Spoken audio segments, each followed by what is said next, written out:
Assalamualaikum warahmatullahi wabarakatuh. Kembali bersama Ibu Christina dalam kisah hijrah Nabi Muhammad ke Madinah. Adapun tujuan pembelajaran kita pada kali ini, yang pertama, peserta didik dapat menjelaskan sebab-sebab Nabi Muhammad hijrah ke Madinah. Yang kedua, peserta didik dapat membuat alur kisah perjalanan hijrah Nabi Muhammad. Dan yang ketiga, peserta didik dapat menyimpulkan hikmah kisah hijrah Nabi Muhammad ke Madinah. Yuk kita lihat pengertian hijrah. Hijrah menurut bahasa ialah memutuskan atau meninggalkan. Anak-anak sekalian, Nabi Muhammad hijrah ada sebabnya loh. Yang pertama, karena dakwah Rasulullah di Mekah kurang berkembang. Yang kedua, permintaan penduduk Madinah dan peristiwa Bai'at Aqabah. Dan alasan yang ketiga, perintah Allah untuk berhijrah sudah datang kepada Nabi Muhammad. Berikut adalah kisah hijrah Nabi Muhammad sejak persiapan hingga tiba di Madinah. Yang pertama, Nabi Muhammad ke rumah Abu Bakar menjelang hijrah dengan memberitahu kepada Abu Bakar bahwa Rasulullah telah mendapat izin untuk berhijrah.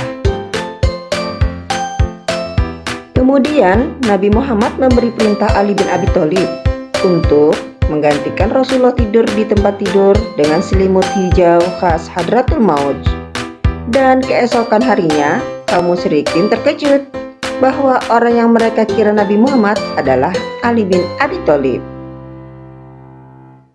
Ketika kita meninggalkan suatu tempat yang kita sayangi, pastinya kita sedih kan? Begitu juga dengan Rasulullah.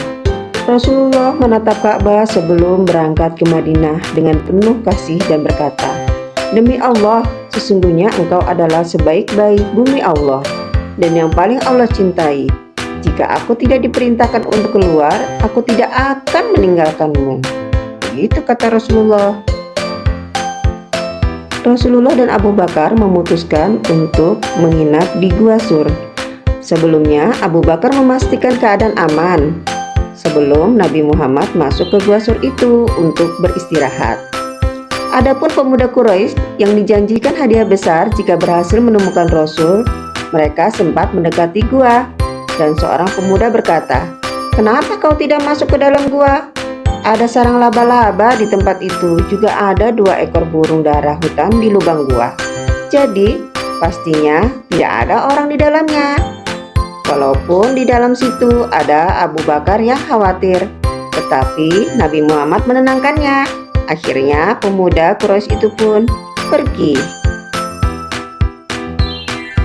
Akhirnya sudah 3 hari Rasulullah dan Abu Bakar berada di dalam Gua Sur. Kemudian Abdullah bin Huraikid menjemput Nabi Muhammad dan Abu Bakar untuk melanjutkan perjalanan menuju Madinah. Nabi Muhammad menolak unta yang diberikan Abu Bakar sebagai hadiah dan membayar harga unta tersebut. Sedangkan Asma binti Abu Bakar menyiapkan bekal perjalanan mereka.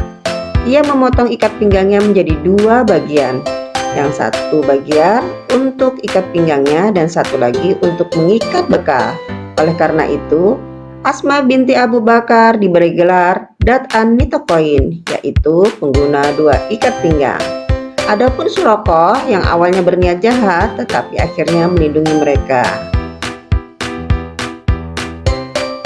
Nah, anak-anakku sekalian, kisah selanjutnya ketika Rasulullah dan Abu Bakar menuju ke Madinah, beliau menyempatkan untuk berhenti di Wadi Ar-Raunah untuk sholat Jumat pertama bersama sekitar 100 orang. Sejak saat itu, Yasrib dikenal dengan Madinat Ar-Rasul. Ya, akhirnya Nabi Muhammad dan Abu Bakar tiba di Madinah. Sesampainya di Madinah, Nabi Muhammad disambut dengan sangat meriah. Setiap keluarga menginginkan agar Nabi tinggal di rumah mereka. Dan Rasulullah pun berkata, "Biarkan unta ini berjalan karena ia diperintahkan." Unta tersebut berhenti di lokasi yang sekarang menjadi Masjid Nabawi. Kemudian tinggal bersama keluarga dari Bani Najjar. Kaum muslimin yang hijrah dari Mekah ke Madinah disebut sebagai kaum muhajirin, sedangkan penduduk Madinah yang membantu perjuangan dakwah Nabi disebut kaum Ansor. Nah, adapun hikmah hijrah Nabi Muhammad ke Madinah yakni pertama, ulet dan tawakal. Yang kedua, ikhlas dan rela berkorban dalam memenuhi cita-cita. Kemudian yang ketiga adalah kerjasama. Demikianlah anak-anakku sekalian, kisah Nabi Muhammad dalam perjalanan hijrah ke Madinah.